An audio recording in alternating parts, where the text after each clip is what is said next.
Thank you so much for joining us for Virtual Voices. I'm Jenna Diaz-Gonzalez, the Program Manager with the Denver Metro Chamber Leadership Foundation, and I have the great honor of receiving the baton along from our former colleague, Elizabeth Pruch, who's with us today, and assembled and introed the Virtual Voices series. So today it's my privilege to introduce our conversation on overcoming denial and resistance. Together with our partners at TIDE, which is Talent, Inclusion, Engagement, and Diversity, we've curated this series for those throughout our network and throughout the broader community. Before we begin our conversation, I'd like to acknowledge the land that we stand on. And as a non-native person, I'm very grateful to be a guest on this land.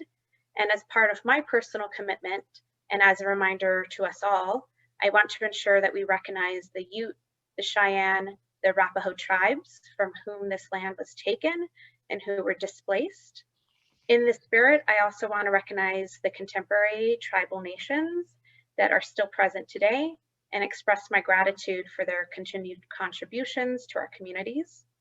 And I offer up this acknowledgement, reminding myself and others to honor the Indigenous past, present, and future, and in hopes of deepening our relationship with the Indigenous community. So I thank you for joining me in this acknowledgement.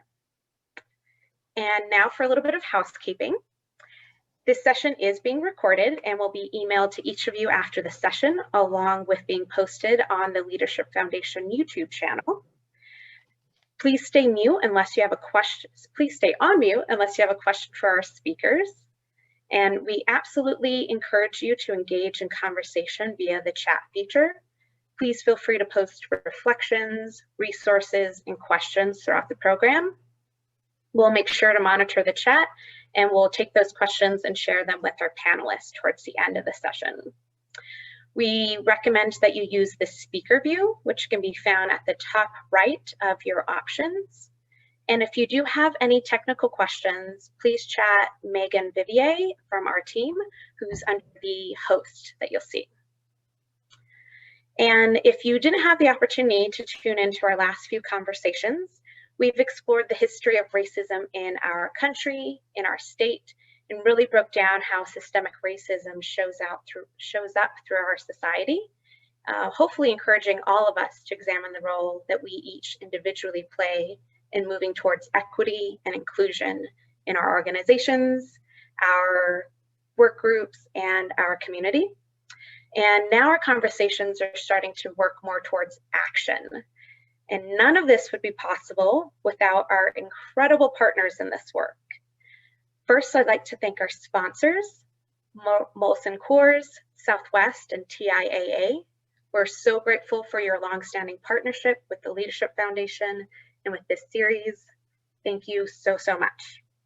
Also, a huge thank you to our Virtual Voices Planning Committee. Without the wealth of knowledge and passion of these phenomenal individuals, we would not be here today to engage in this important conversation. So thank you, Dr. Michael Benitez, Tatasha Jones, Roberto Montoya, Elizabeth Pruch, Dr. Tom Romero, Kristen Vermeulen, and Monica Williams. Thank you so much. These individuals are phenomenal. You're going to hear from a couple of them today. You've heard from them throughout the series. Huge, huge thank you. Okay, a few guiding principles that we're going to offer up for our discussion today. We recognize that in other situations, we would have the opportunity to walk through these and discuss them together and really pick them apart. But for today and into the future, we would share with you that we'd love to hear your insight on these principles. What we offer up is to assume and bring good intentions, really bringing your best to the work. And if something doesn't land correctly, assuming that the person who said it or the information conveyed was also shared in a positive light, while also taking responsibility. Listen with curiosity for new understanding, really challenging yourself to be out of your comfort zone and to hear things that perhaps may be different for you. Expect and accept a lack of closure, recognizing these conversations are not always tied up in a neat bow, and acknowledge trauma and resist re-traumatization. Just sharing that, hearing everyone's individual story, acknowledging where that trauma exists and has in our society for centuries, and also trying to not add on to that traumatization. So being mindful of creating those brave spaces. So we offer those up, and we really would love to hear your insight on these as we continue to work and develop them. Okay, so I'm going to hand it off to one of our phenomenal planning committee members. Tasha Jones is the Chief Marketing Officer for Mile High United Way. In her role at United Way, she leads the organization's brand strategy initiatives, bringing greater awareness to the organization's programmatic work and strengthening under-resourced neighborhoods in the Denver metro area. In addition to her work there, she's super engaged in civic leadership throughout her involvement in community organizations, and invests her time on one-on-one youth mentorship at the Challenge Foundation Mentor Program, and also serves on the board of directors for the Denver Metro Chamber of Commerce in Warren Village. We have such a rich conversation, so I'm going to hand it right off to Tasha, and she's going to get us going in our conversation today. Wonderful. Thank you, Jenna. I appreciate you. And thank you all for joining us for this month's Virtual Voices series, where we will leave with some new perspectives shared from the lived experiences from our panelists. So I'd like to introduce you to them just so you can see who's showing up with us today. We've got Benicia Kerr, Roberto Montoya, Maria Velasco, and Monica Williams. And they are going to give us some rich insights. And, you know, when you talk about lived experience, that's what's rooted in diversity, equity, and in the diversity, equity, and inclusion journey is really making space to listen to diverse perspectives and creating more equitable opportunities and more equal opportunities to include diverse voices throughout our organization. So I just want to give a big thank you to all of you who've decided to join us today in the listening and the learning in this session. And there is so much we have to plug into, so we may not get to Q&A, but we have a lot to share with you. But I would be remiss, in fact, I would be tone deaf if I did not acknowledge Tuesday's verdict in the murder of George Floyd. Guilty on all 3 counts. And for me, I hold the words of Minnesota's Attorney General Keith Ellison, where he said, "I would not call today's verdict justice because justice implies true restoration. But it's in accountability, that which is the first step towards justice. And now the cause for justice is in your hands." And so when I think of accountability, I think of a willingness to accept and to own responsibility for behaviors, for words and actions. And we're all on our respective DE&I journey through this work, where we're trusting when and where we can share our truth, share our voice.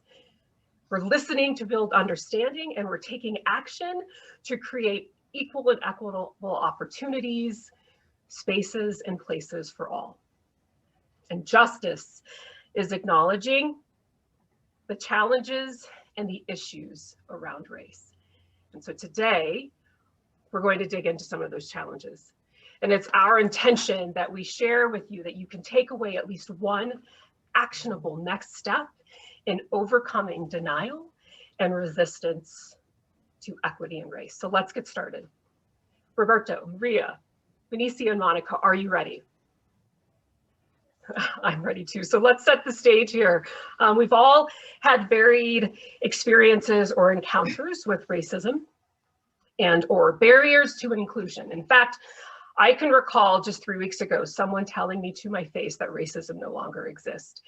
And I can assure you that I gave them a very eloquent overview of how it does, in fact, still exist. So for the context of us being here today, can you share when you first encountered racism, or maybe more recently, what barriers you faced around race structures? I'm hoping, Roberto, you could kick us off.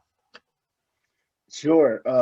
Hola a todos. Buenas tardes. I'm Roberto Montoya. My preferred pronouns are he, him, él, ello, and thank you all for being here. Natasha, thank you so much for moderating this amazing panel. You know, when I think to the question about my first encounters with racism, I actually think of one of my favorite authors and human beings ever, James Baldwin.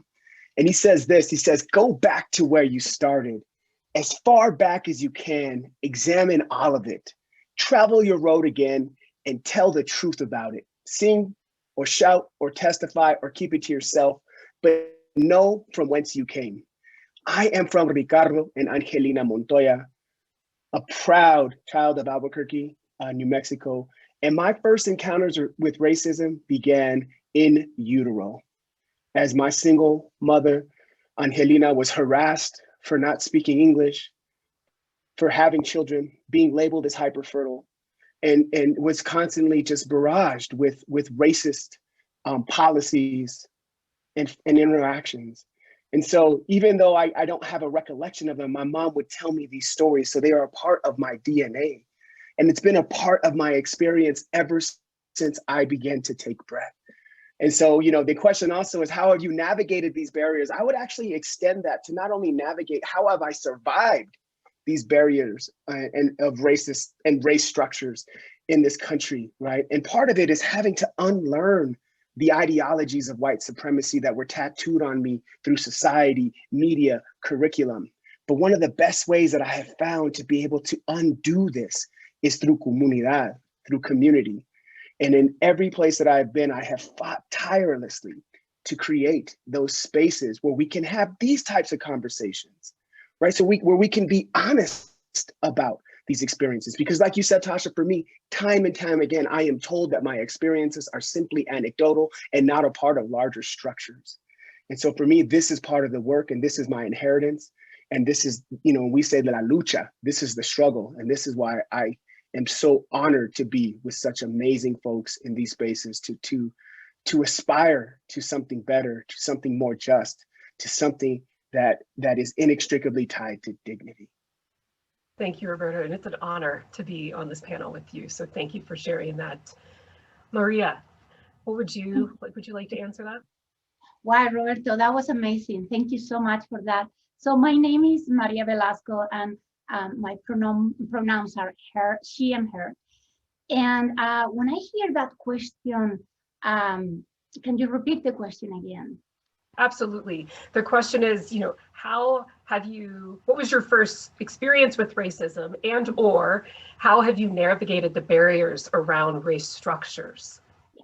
So when I think about if I have experienced racism or not, the truth is that I am originally from Spain, and half of my life I have considered myself to be a white woman, a white female.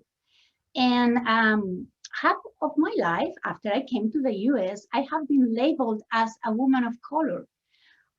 However, internally, I believe that I identify myself as a white woman.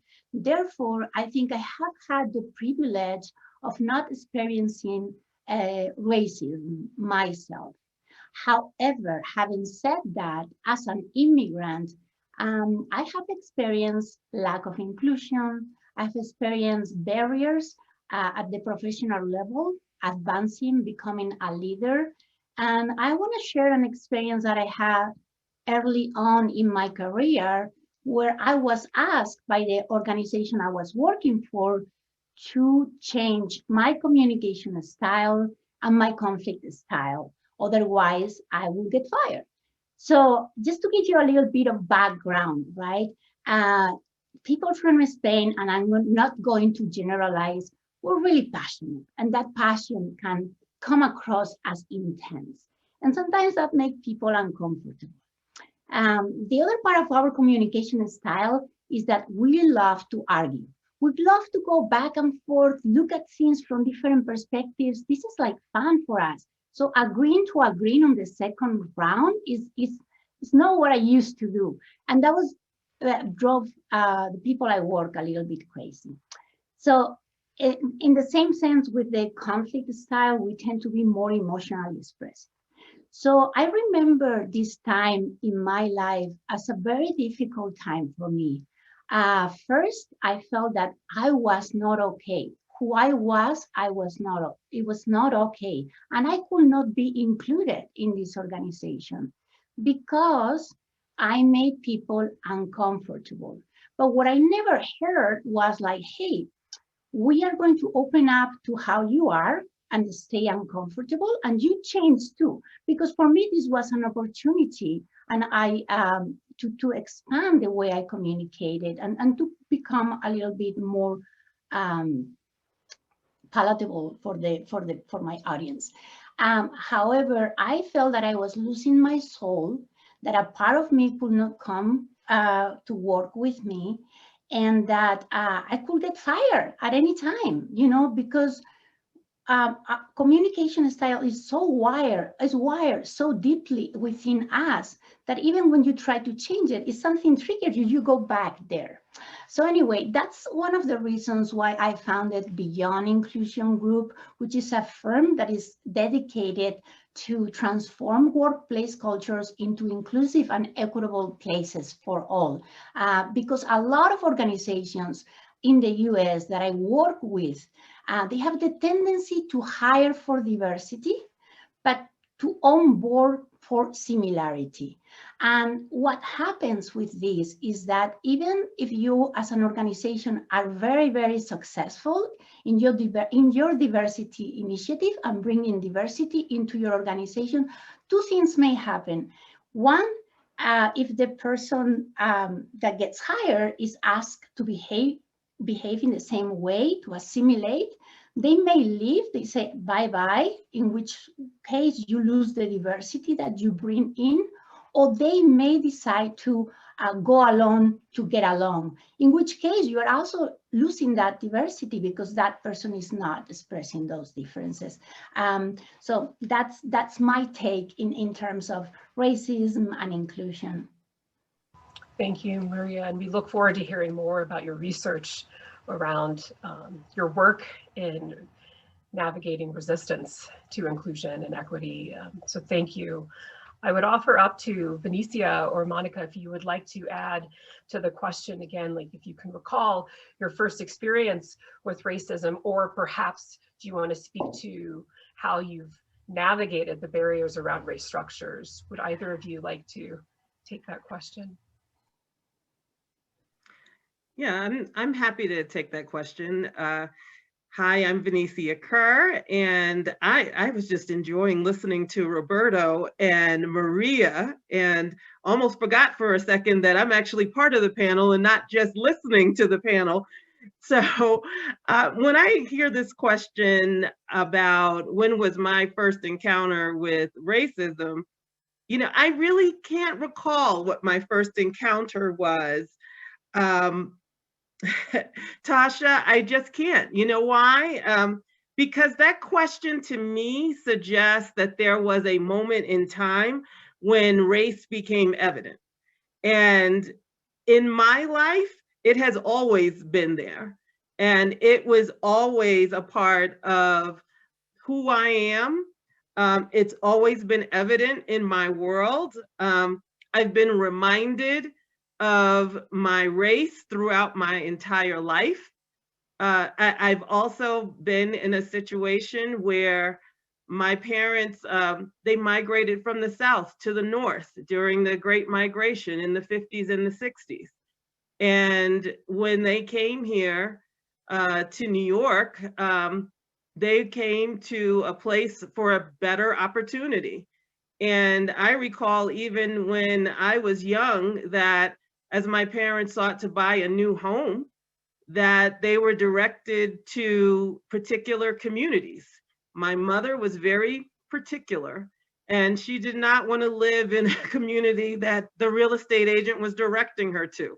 She wanted to live where she wanted to live, and where we could afford.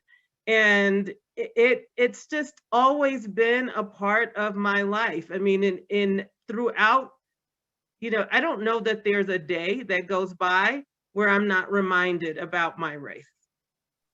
Thank you for that, Benicia. And Monica, I see that you noted in the chat that you echo what Benicia said. Is there anything you'd like to add here? Yeah, I agree too. Like, I don't know if I was necessarily always aware of the racist systems that were covering my life or my experiences. But when I think about it, I grew up in North Omaha, Nebraska. And if you know anything about Omaha, Nebraska, it's very segregated. And so I grew up in North Omaha around people who looked just like me, went to elementary school with people who looked just like me. And so it wasn't until I got bused to the west side of Omaha, where I believe I started to see like, oh, wait, what? Like this is, so I was a part of busing in more of the integration era. So when all the little Black bodies got bused to the white neighborhoods and white schools, I would say that's when the culture shock happened, right? But if you think about redlining and segregation and all those things, that was a part of my lived experience.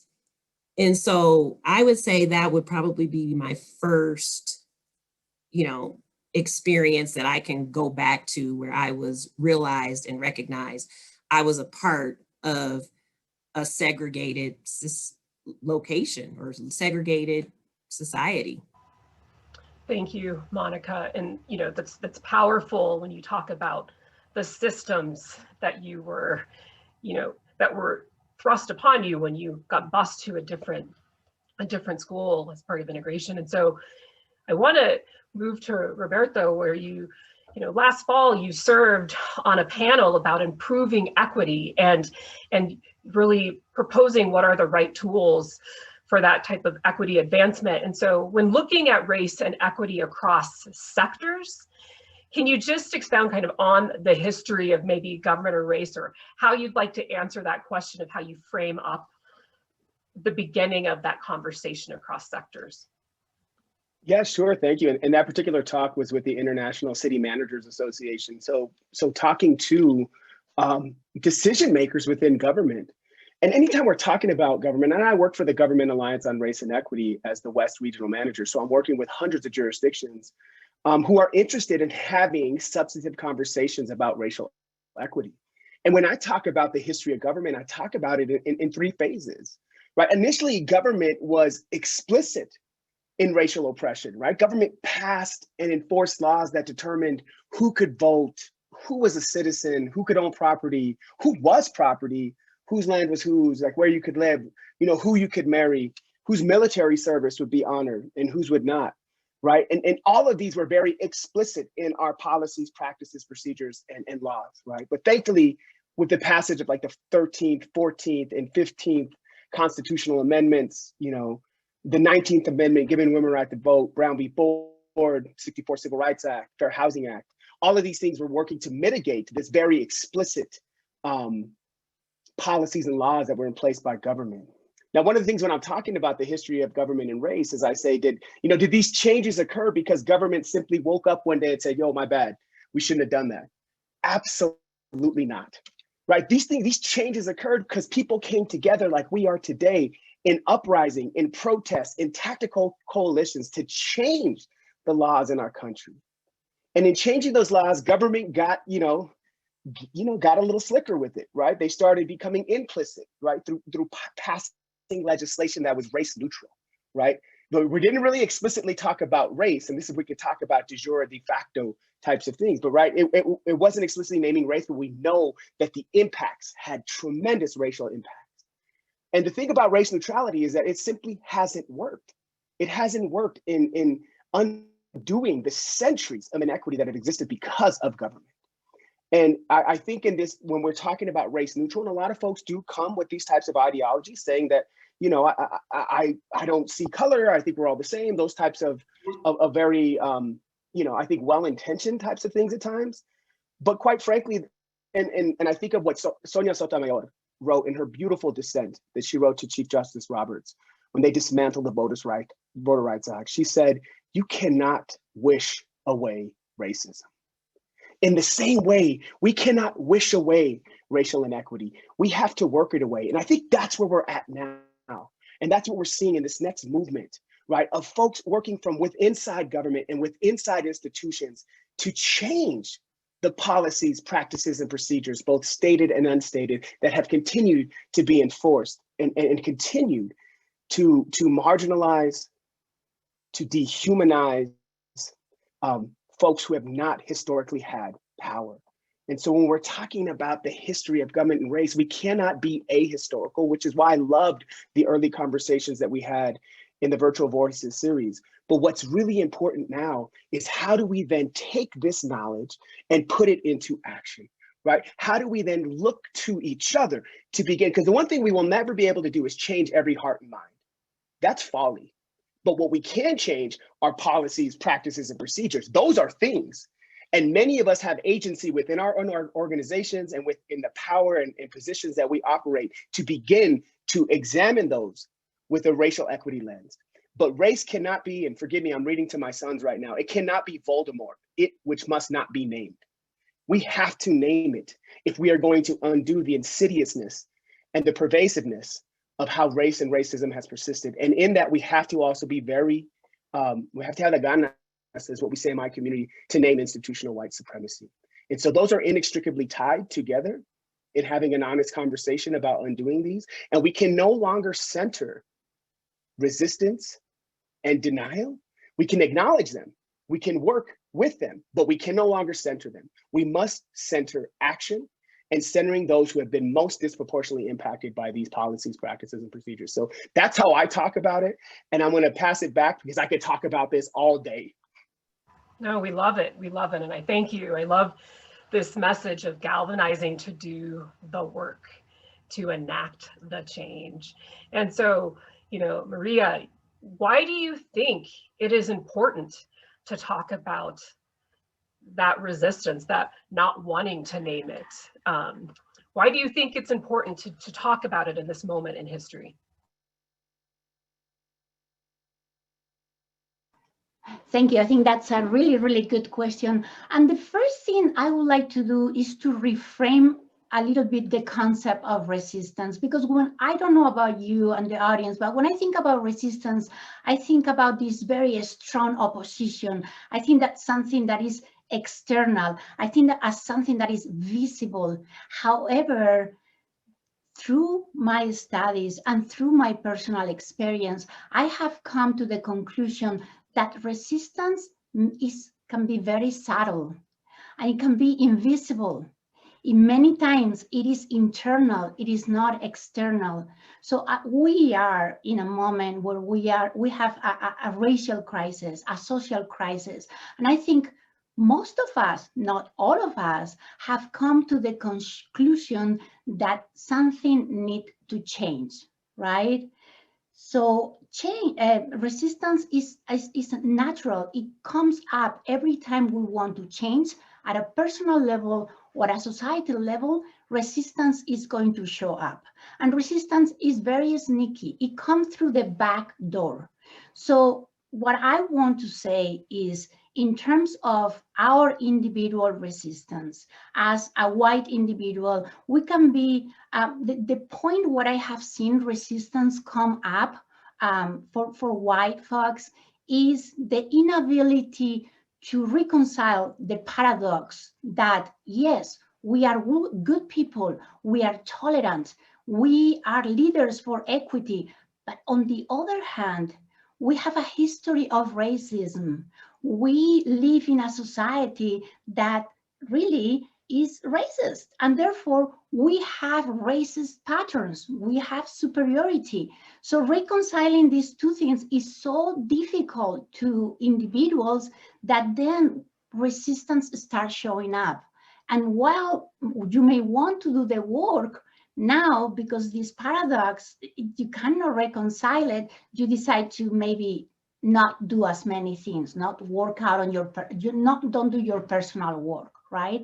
So that's the idea of how do we can we become aware of our own resistance? Because if we don't see our resistance, we're not going to see the resistance that we have in front of us. So that's one thing. The other thing that I want to point out about organizations and why even for very well-intentioned organizations, resistance is going to show up. That's it's just a fact. There is a couple. I'm just going to name a couple of values that are white dominant values that, you know, I like to point out that are going to most likely cause resistance in your organization. One of them is perfectionism. So doing diversity, equity, and inclusion work is complicated and it's chaotic and it's messy. And sometimes there is this need to do it perfect, to do it right. And when we see that that's not possible, resistance comes in, and then we are faced with the decision of really implementing a diversity, equity, and inclusion, a small program on the side that seems like we are doing something, but it's not going to make us look bad if we mess up. Or do a large initiative. And normally organizations choose just to do something, but not go for it all the way because of the fear of not getting it right, okay? Another source of resistance that I've seen in organization is the need to be comfortable. In order to do diversity, equity, and inclusion, where we have to talk about race, we have to talk about difference, we have to be willing to have conflict or differences, different perspectives. And there is this value that is in the white dominant culture too, the right to be comfortable. I have the right to be comfortable. And that's going to bring up some point of resistance in doing the work. There are other values as well that I'm not going to talk about, but just recognizing that no matter what, no matter how committed you are to do this work, you're going to experience resistance internally and as a collective. So if we don't pay attention to that, then we're not going to be as effective as doing this work.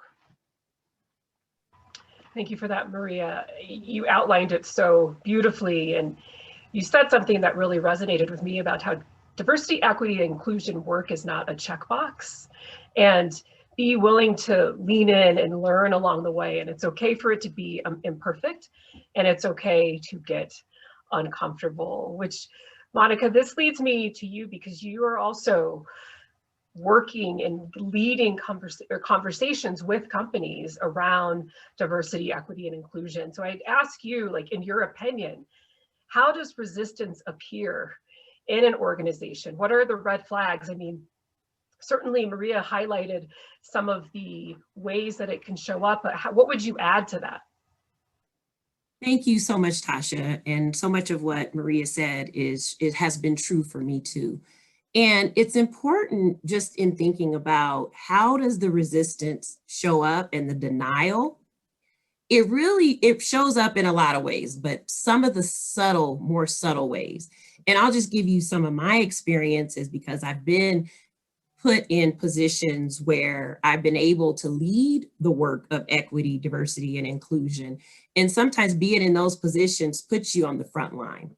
It puts you on the front line of resistance and even denial from even leaders that have asked you to lead the work. And so that's what's been interesting for me. Now, not in all cases, but in one in particular, that has been the case, where resistance and denial came across as just, oh, we're going to move you to a different department. We're going to bury you in the organization, or we're going to undermine your work and I'll take the lead on the work, and you, the person who's taking the lead, has no idea how to lead the work. And so that has been, from very minor to very, very blatant ways that I've experienced both denial and resistance, where you have people who are supposed to be working on your behalf to remove barriers and obstacles, and they're the barrier or they're the obstacle. So that's one way I've seen resistance and denial happen. But I've also seen it in more subtle ways where I had mentioned, you know, the position gets moved around, or you're within an organization, it's not well resourced or well funded, or in the effort of things getting moved around, then I would find myself in a place where I'm constantly selling the value of equity, inclusivity, and diversity, because my leaders keep changing.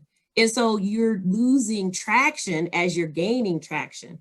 And some of the ways that I've handled that is, okay, with or without you. I say, wow, with or without you. And so with or without you just means that, okay, if we don't work together to do this, then I'll do more organic work. I'll work with the employees, that get the employees bought in to the work and seeing the value of the work. And then what that usually does is brings others along. Oh wait, you're making some progress here. So then let me get on board with this. So resistance and denial can show up in a number of ways, from all the way from, you know, when you're leading this work, not being as supported or resourced as you should be, all the way to being a target. Being a target where not only do we not want you to do this work, but let's get rid of you. Let's try to get you out of this role, get you interested in another role. Whatever that has been, I've seen it all. And what's important about it is understanding when those red flags show up and having a strategy for it, having the ability to know, how do you handle it? Who do you need to get on board? And I'm talking with resistance within an organization. Who do you need to get on board? And if the organization doesn't want to do the work, really, because I've always come to the table wanting to actually make changes, not just to have status quo be the thing. I never wanted to be a name on your website. I never wanted to be, you know, in theory, we have diversity, equity, and inclusion. I actually really wanted it to be something that organizations experienced. People actually experience equitable pay, equitable treatment, really had that in their work experience. And so I guess what I would say is that it's understanding when it's a losing battle and when it's a battle worth fighting. And when you are, something that Maria said, when you're in the fight to end and dismantle racist systems, believe me, you're in the fight for your life. And I will go to the color purple. All my life, I had to fight. And I'm up for it. I'm up for the challenge. And so whether or not I stay in the fight in your organization, or I do it for a whole lot of organizations, which I have the ability to do with the Equity Project, I'm still in the fight. And so just knowing there's going to be a fight, but put your dukes up. Put your dukes up. That's it, Monica. If you could just take a look at the chat, like your words resonated strongly with a lot of folks who are listening right now, which we're told we have 377 attendees. Your words are resonating. And when I hear you, I hear that this diversity, equity, inclusion work is a marathon. It's not a sprint. And it requires an endurance and a commitment and a real partnership with those who want to engage in this work and really enact that change. And someone who I have watched enact change in their work is Venetia Kerr, who I have the privilege of working with at Mile High United Way. But Venetia, you've been working in the nonprofit sector for the better part of a decade. And my question for you is, why would you say it's important for nonprofits to better understand and highlight the inequities caused by systemic racism? Yes, thank you, Tasha. Yes, I have. This year marks 10 years that I've been in the nonprofit sector. Many people know that I spent a little over 20 years in the corporate sector before transitioning to the nonprofit sector. I know I may not look that old, but I have been working for a long period of time, and I have seen a lot. I have experienced a lot. And I think when you are in the nonprofit sector and you're thinking about the communities that we serve, it is important. It's important to understand inequity. It's important to understand systemic racism. I think it is important for us to understand that we don't have all of the solutions without talking to the people that we're actually serving. I think what happens way too often is we look at the situations of the people that we're serving and we immediately decide that we know what to do. We know how to fix somebody. We know how to make a difference in their life. And what I find is that not always are we talking to the people that we're serving to really determine what is it that they actually need. So when you think about equity and you start to think about inequity, the solutions are complex because the issues and the challenges are complex. And it is not a one size fit all in the nonprofit sector. I think this is why you start to see one nonprofit organization pop up, another nonprofit organization pop up, because I believe that there are different solutions that are needed depending on the situation. And when you start to really understand what equity means, equity actually recognizes that each person is different, that each situation is different, each circumstance is different. Therefore, like the resources that people need are going to be different. One of the things that I love about the Mile High United Way United Neighborhood strategy is that we have a strategy where we listen to the community, where we're talking to them. And this is embedded in how we provide direct service programs to the communities that we serve.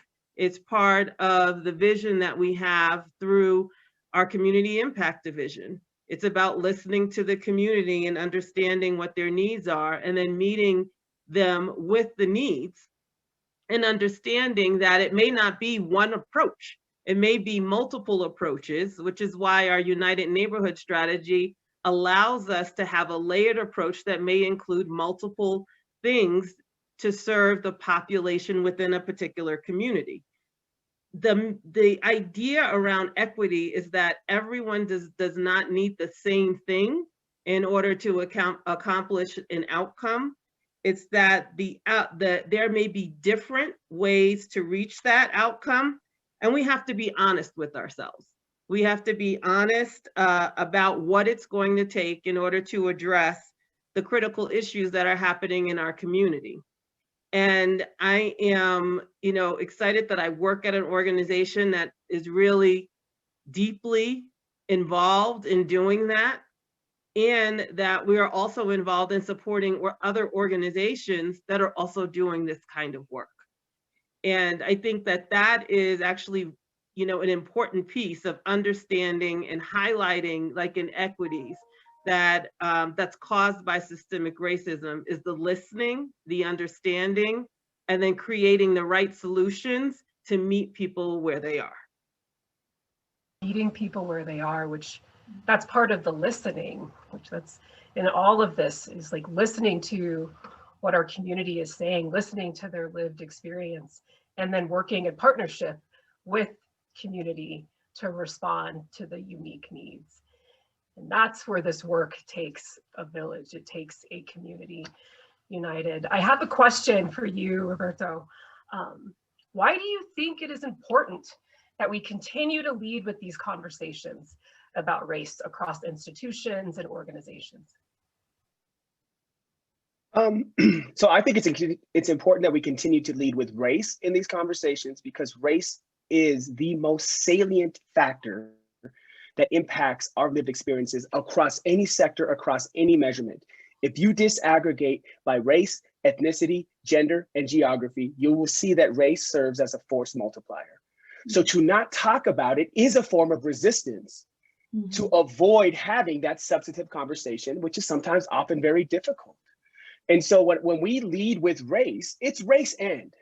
I work for an organization called Race Forward with the Government Alliance on Race and Equity. So we are obviously having conversations about race, but much of my 20-year career, I've had an appetite to have this analysis and was at risk, as Maria said, as Monica said, as Benicia said, of losing my job for wanting to talk about it. Because you're saying, no, we shouldn't be talking about that. You're actually making it worse by talking about it, as if not talking about it has made it better. And so when we talk about at Race Forward, we have a race and approach. It's race and gender, race and ability, race and orientation, race and religion. But what we challenge is if you are bringing in other areas of marginalization, as what Eduardo Bonilla Silva in his beautiful book, Racism Without Racists says, is a semantic move to avoid talking about race, we are going to challenge you that you are using that in so much not to talk about race and racism. So that is why we lead with race.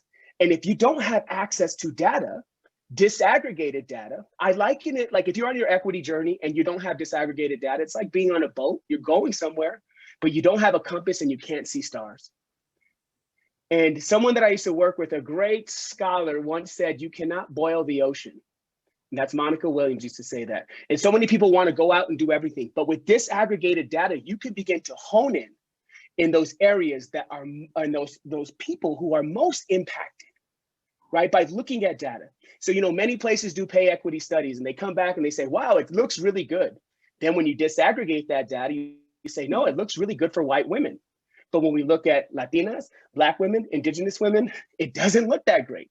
And so that's why it's so important for us to have that race conversation. And are you collecting the information in order to be able to do this work? And if you're not, is that a form of resistance? I have worked in HR and I have worked with, and I've worked, you know, in kind of conflict with HR, trying to get access to this information.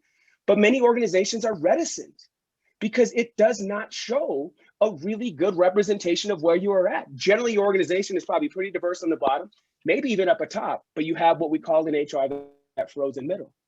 And so if we can't talk, and why is it overwhelmingly white and male in the middle? What are those root causes? And we can't really begin to do that if we're not really willing to have that conversation and lead with race. And so that's what we try to teach folks in the work that we do. And we use a national best practice. We say that you have to begin normalizing these conversations. That is the first step. Then you organize folks, and I saw in the chat there was some conversation of how do we begin to organize folks who are willing to lean into this. Then we start looking at operationalizing the work and then visualizing a more just organization, jurisdiction, society. But what you can't do is get right to the operationalizing, which is what so many organizations want to do. Let's begin doing something. And I liken that like going to the supermarket and buying a bouquet of flowers. Looks good, not gonna last. It's gonna shrivel in on itself and go away because you don't have the roots, the raíces. You haven't done the necessary foundation work for those things to grow and to sustain and to become a perennial type of bloom or harvest. You cannot wish it in. I keep saying this, you have to work it in. And one of the best ways to do it and to get to true equity, and in doing real equity work, is you will meet the most fantastic resistance. But we have to do it, and we have to lead with race. And we have to be unapologetic about it. That is why we do it. And because, and for me, this is part of my lived experience. And this is why I am insistent on doing this work now and not shying away from it. I love it. We have to talk about it. We have to call it what it is. And we have to have conversations about race. That's the only way to move us forward and to acknowledge the challenges and the issues. And so I would ask you, as we get ready to include all of you, I've got questions about next steps. So Maria, what are some strategies that leaders can use to proactively respond to resistance? Great, yeah. So I just want to get a little bit, before I go into the strategies, a little bit about the findings that through my research, I learned about resistance, right? One of the reasons I started looking into resistance is because I was completing my master's in organizational development and leadership, and I came across numerous studies that talk about the low success rates of organizations implementing diversity, equity, and inclusion initiatives. In fact, there was this study that said that 79% of organizations want to be inclusive, but as today, only 11% consider themselves to be inclusive.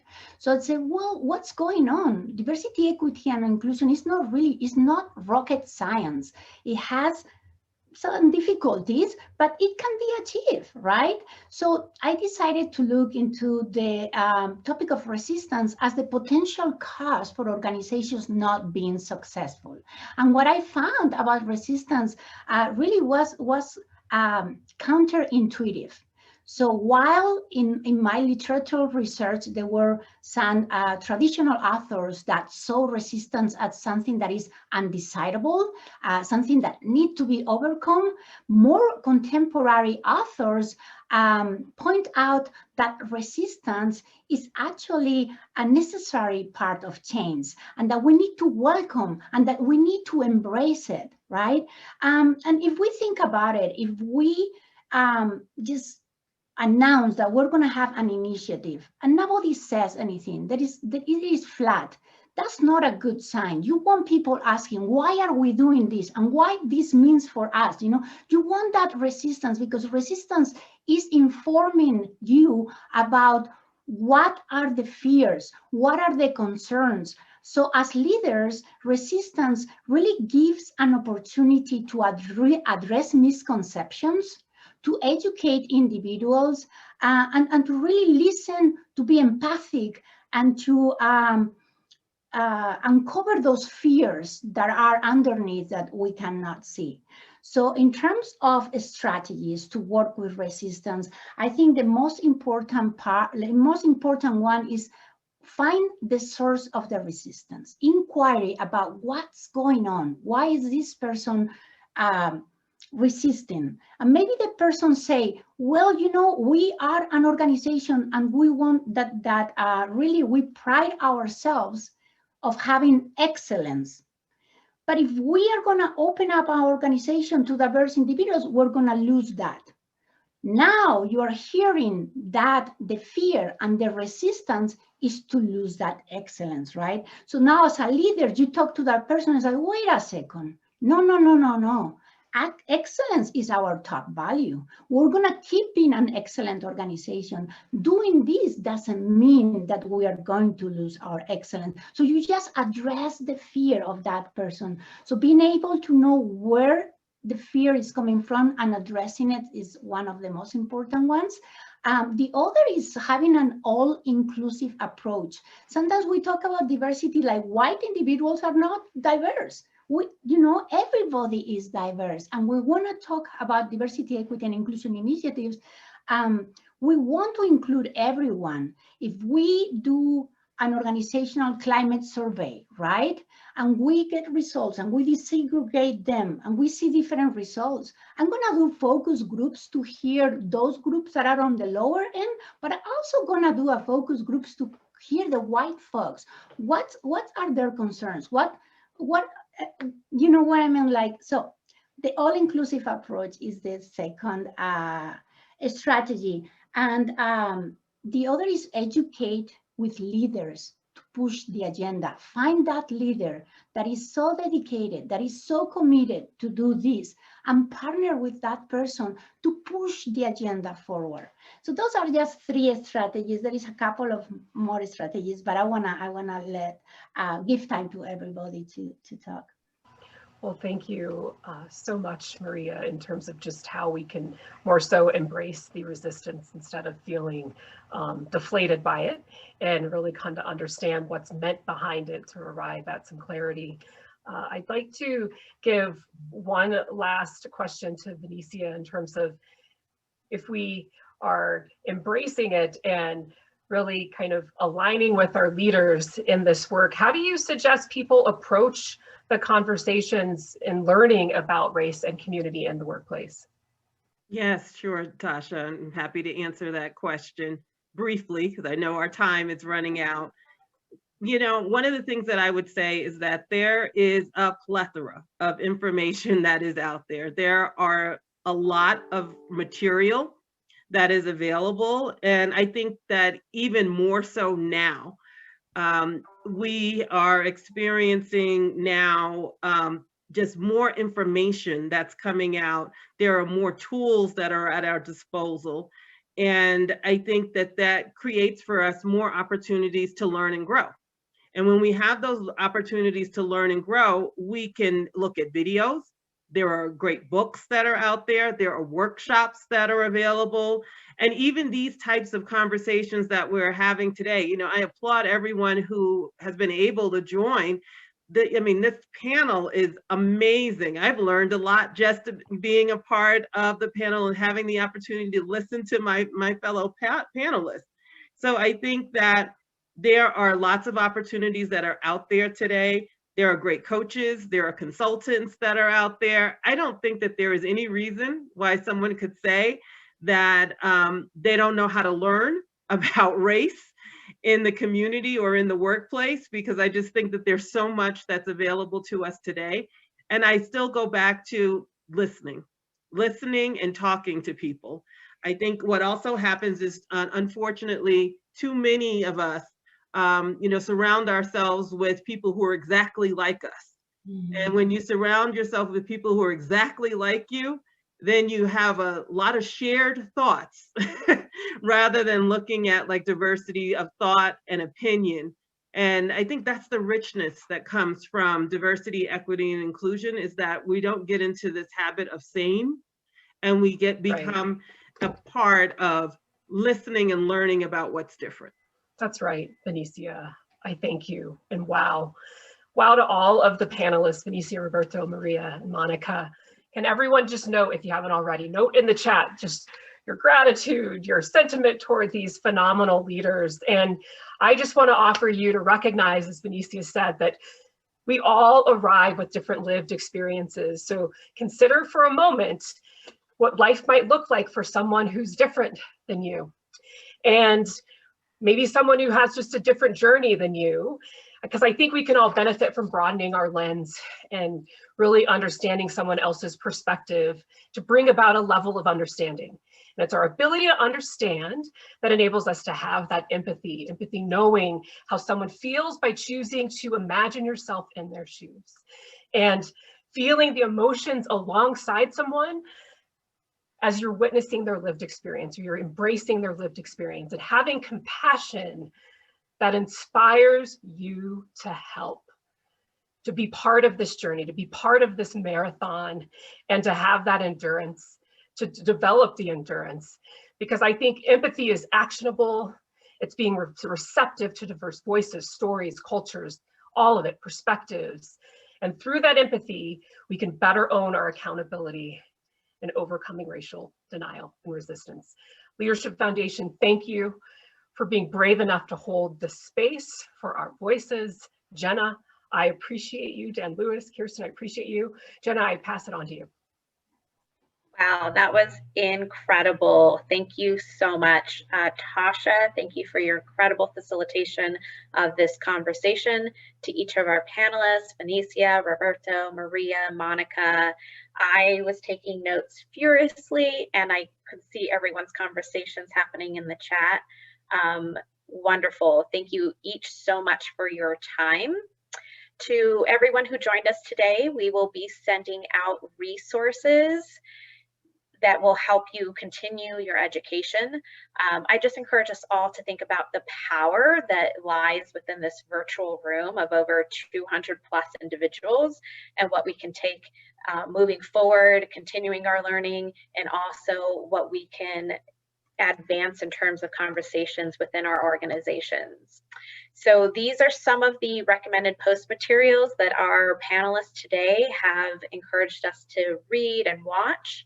And the ones that were added into the chat will also add into our post materials and send out to each of you. So thank you so much for that.